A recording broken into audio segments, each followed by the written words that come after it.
Translation के sentences को समझने के लिए हमें कॉजेटिव वर्ब्स भी आने चाहिए। ये 8th पॉइंट है हमारा आज का। अब पॉजिटिव वर्ब्स हैं क्या? अब ये सेंटेंसेस किस किस्म के होते हैं? जरा आप इस सेंटेंस को पढ़िए। मेरी सास ने मेरे शौहर से मेरी जिल्लत करवाई। बहू कह रही है। अब बहू ये कह रही है कि सास ने डायरेक्ट मेरी जिल्लत नहीं की, मेरी सास ने मेरे शौहर से मेरी जिल्लत करवाई। अब ये सेंटेंसेस किस्म के होते हैं। इसमें एक्शन डूअर कोई और होता है और एक्शन का ऑर्गेनाइजर कोई और होता है। अब इस सेंटेंस में जो जिल्लत करवाने के एक्शन को ऑर्गेनाइज किया है वो सास है, लेकिन जो एक्शन परफॉर्म किया है वो शौहर है। ठीक है। तो इसमें जैसे कि आम सेंटेंसेस में नहीं होता कि मतलब मैंने एक मजमून लिखा, आई रोट एन ऐसे, यहां तो मैंने काम खुद किया है ना। लेकिन अगर मैं कहूं कि मैंने अपने स्टूडेंट्स से, अपने शागिर्दों से एक मजमून लिखवाया, तो यहां मैं एक्शन ऑर्गेनाइजर हूं, एक्शन डूअर्स कोई और है। पहले सेंटेंस में देखिए, उस्ताद ने तलबा से मजमून लिखवाए। काम करवाने वाला और काम करने वाले दोनों मौजूद हैं, ऑर्गेनाइजर और परफॉर्मर। अच्छा, मजामीन लिखवाए, मजामीन लिखवाए ये हर सेंटेंस में कॉमन है। जो हेर फेर है ना, वो काम करवाने वाला, जो जो ऑर्गेनाइजर है, जो मैनेजर है, जो स्टिमुलेटर है वो, और जो काम करने वाला, जो एक्चुअल एक्शन डूअर है वो, इन्हीं के बीच में हेर फेर होगा बस। पहले सेंटेंस में दोनों मौजूद हैं। दूसरे सेंटेंस में जो real performer of an action है वो तो मौजूद है, काम करवाने वाला नहीं है। थर्ड सेंटेंसेस में अब यहां पर ऑर्गेनाइजर ऑफ द एक्शन तो है, स्टिमुलेटर ऑफ द एक्शन तो है, जो काम करवा रहा है वो तो मौजूद है, उस्ताद, लेकिन आगे जिसके थ्रू काम करवाया जा रहा है वो नहीं है। और सेंटेंस नंबर 4 में दोनों नहीं है। अब आपने इनको हैंडल कैसे करना है ये देखें। अच्छा, अब इन सेंटेंसेस की इंग्लिश बनाते हैं। बड़ा आसान सा इसका फॉर्मूला है, देखिए। अगर आपके सेंटेंस में दोनों चीजें मौजूद हो,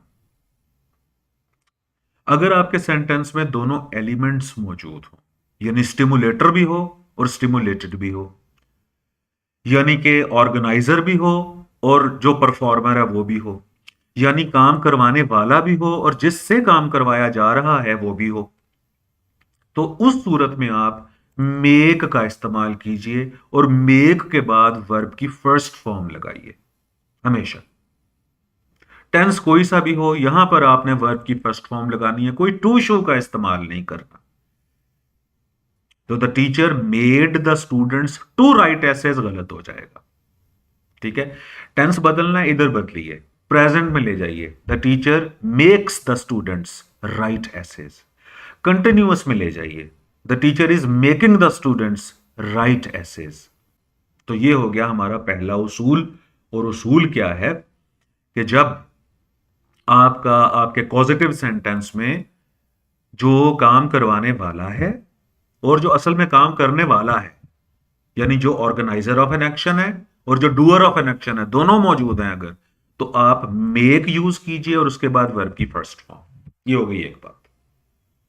दूसरी बात, अब दूसरा सेंटेंस देखिए, तलबा से मजमून लिखवाए गए। अब यहां पर एक्चुअल एक्शन डूअर्स तो हैं, लेकिन जो एक्शन परफॉर्म करवाने वाला है यहां पर वो नहीं है। तो आपने क्या फॉर्मूला यूज करना है? तो आपने पहले बी फैमिली का यूज करना है और उसके बाद वर्ब की थर्ड फॉर्म यूज करनी है और उसके बाद इन्फिनेटिव का यूज करना है, यानी टू और वर्ब की फर्स्ट फॉर्म का। अच्छा, कैसे? द स्टूडेंट्स वर, अब वर हो गई बी फैमिली। बी फैमिली क्या है? Is, am, are, was, were, be, been, being. तो बी फैमिली के बाद आपने वर्ब की थर्ड फॉर्म यूज करनी है और उस थर्ड फॉर्म के बाद आपने टू और वर्ब की फर्स्ट फॉर्म यूज करनी है। अगर यहां पर होता तलबा से मजमून या तलबा से मजामीन लिखवाए जाते हैं, तो यहां पर आ जाता द स्टूडेंट्स आर मेड, यहां वर्ब की जगह आर आ जाता, आर आ जाता, are made to write essays.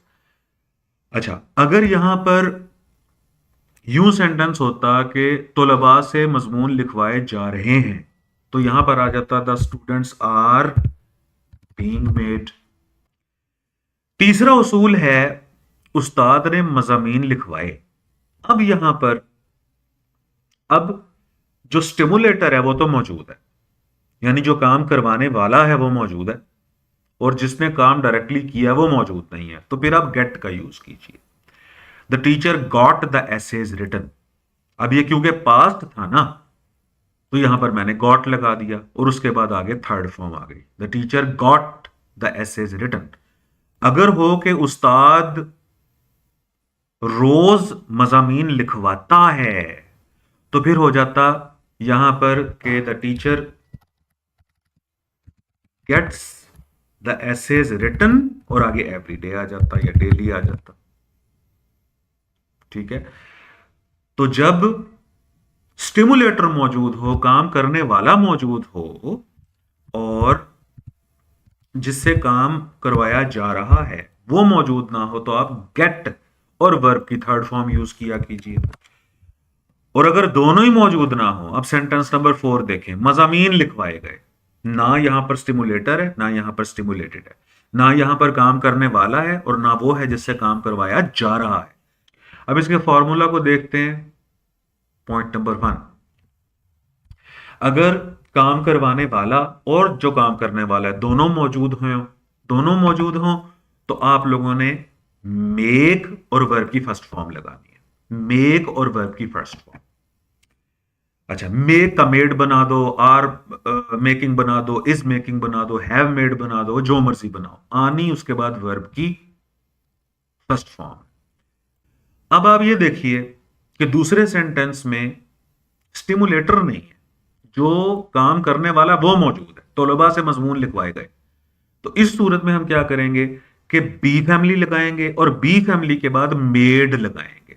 B family हो सकती है is, am, are, was, were, be, been, being वगैरह, और उसके बाद मेड लगाएंगे, और मेड के बाद हम लगाएंगे तो टू और वर्ब की फर्स्ट फॉर्म लगाएंगे। अच्छा, तीसरे सेंटेंस को देखें तो उस्ताद ने मजामीन लिखवाए। अब यहां पर काम करवाने वाला तो है लेकिन काम करने वाला नहीं है, स्टिमुलेटर तो है, स्टिमुलेटेड नहीं है। तो उस सूरत में हम गॉट, गेट की फॉर्म्स लगाएंगे। The teacher got the essays written, और उसके बाद वर्ब की थर्ड फॉर्म आएगी।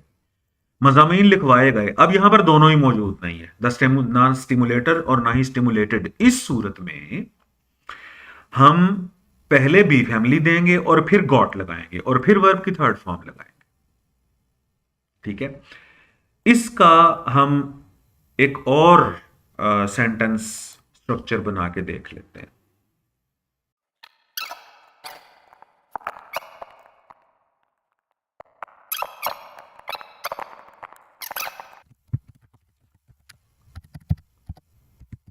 आदिल makes his servant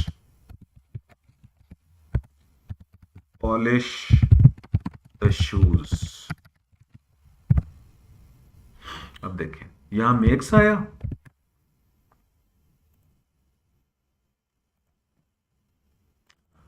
और मेक्स के बाद वर्ब की फर्स्ट फॉर्म आ गई।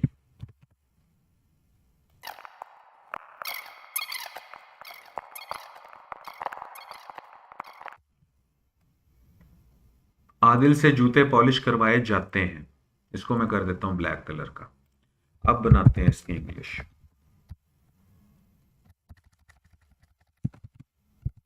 Adil is made to polish the shoes. अब हमने क्या किया कि पहले बी फैमिली का यूज किया, बी फैमिली के बाद हमने मेड का यूज किया, और उसके बाद हमने इन्फिनेटिव का यूज किया टू और वर्ब की फर्स्ट फॉर्म। अच्छा, अब तीसरा सेंटेंस बनाते हैं।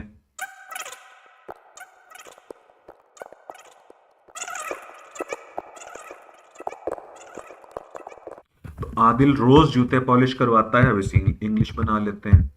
Adil gets the shoes polished daily. ये देखिए, अब यहां पर गेट्स आया क्योंकि आदिल जो था वो सब्जेक्ट सिंगुलर था हमारा, और गेट्स के बाद वर्ब की थर्ड फॉर्म आ गई, पॉलिश्ड। अब चौथा सेंटेंस बनाते हैं, जूते रोज पॉलिश करवाए जाते हैं, यूं बनेगा।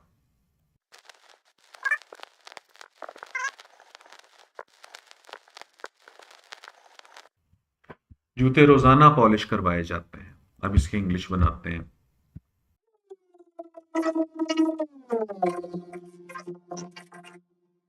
तो जूते रोजाना पॉलिश करवाए जाते हैं। अब यहां हमने सबसे पहले बी फैमिली लगाई, आर, और उसके बाद गॉट लगाया और वर्ब की थर्ड फॉर्म लगाई, पॉलिश्ड। अब देखें, तो फिर इसको एक दफा देख लें कि उस्ताद ने तलबा से मजमून लिखवाए, the teacher made the students write essays. तलबा से मजमून लिखवाए गए, the students were made to write essays. उस्ताद ने मजामीन लिखवाए, the teacher got the essays written, और मजामीन लिखवाए गए, the essays were got written. ठीक है।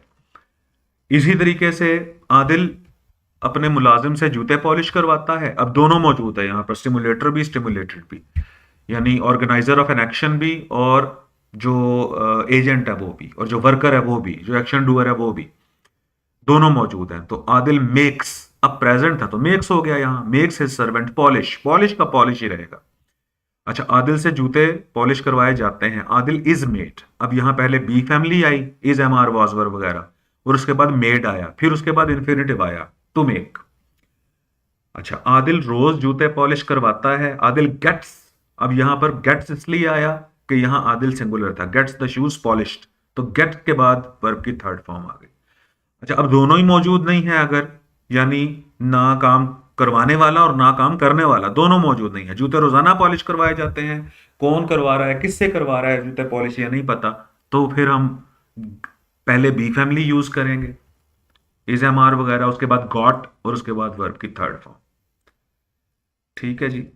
तो ये 8 पॉइंट हुए हमारे